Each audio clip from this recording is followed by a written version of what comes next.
मधुबनी का है, ये ठीक है। नहीं तो हमारे राहुल भाई हम लोगों के बीच में पधारे हैं। आज इस देश में मोदी की सरकार में सारे किसान जो सबका भरण पोषण करते हैं वो आज भिखारी का ऐसा बन गया है।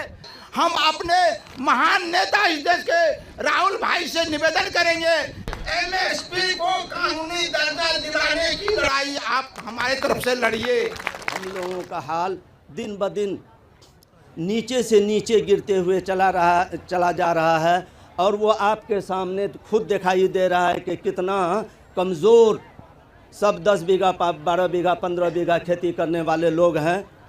लेकिन सबका हालात को आप देख रहे हैं, अपने सामने देखिए कितने कमज़ोर और नहीफ हैं। मजबूर हो कर के ये किसान का आल औलाद पंजाब, दिल्ली, हिमाचल प्रदेश या दीगर दूसरे जगह जा रहे हैं, जो बड़ी दुख की बात है। और हम लोगों को एमएसपी तो सिर्फ सुनाई देता है, इसका कहीं दूर तक कहीं कोई अता पता नहीं चल रहा है। उत्तर प्रदेश में भट्टा परसौल एक जगह है, वहाँ जाकर मैंने ज़मीन का मामला, किसानों की ज़मीन का मामला जाके छेड़ दिया। उसके बाद हिंदुस्तान की पूरी मीडिया मेरे पीछे पड़ गई, बिल्कुल उनका बर्ताव बदल गया। क्यों? क्योंकि जो किसानों की ज़मीन की बात थी उसको मैंने जाके उठा दिया। उसके बाद भट्टा परसौल के बाद यूपीए ने, कांग्रेस पार्टी ने ज़मीन अधिग्रहण बिल पार्लियामेंट में पास किया।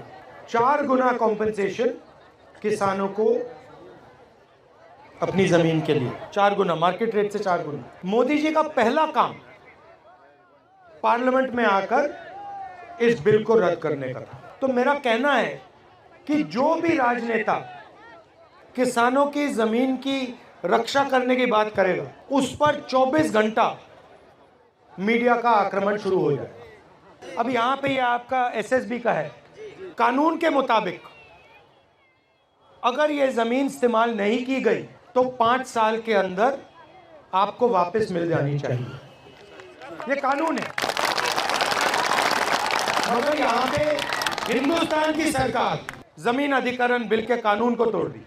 और मैं आपको आश्वासन दे सकता हूं कि अगर हमारी सरकार आएगी तो एकदम ये जो आपका काम है हम करके आपको दे देंगे।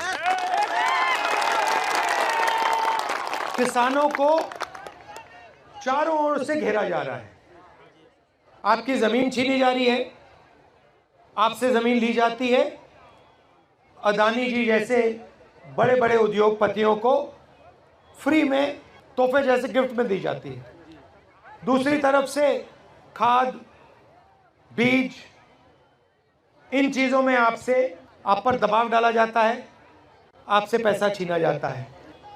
और अजीब सी बात है, मगर अरबपतियों के 14 लाख करोड़ रुपए कर्जा माफ हो सकता है, मालिया का कर्जा माफ हो सकता है, अदानी का हो सकता है, इन सब का हो सकता है, मगर किसानों का कर्जा माफ नहीं हो सकता। हिंदुस्तान के हर नागरिक की कम से कम प्रोटेक्शन होनी चाहिए। तो अगर हम किसानों की रक्षा नहीं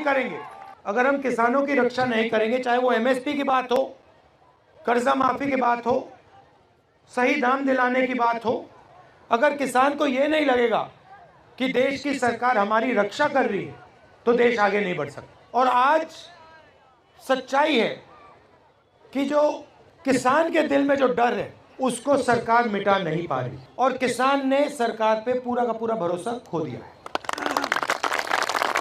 मगर मैं आपको यहाँ ये कहने आया हूँ कि हमारी कोशिश रहेगी कि जो आप भरोसा खोए हैं वो एक बार फिर आप हमारी सरकार पर भरोसा करें।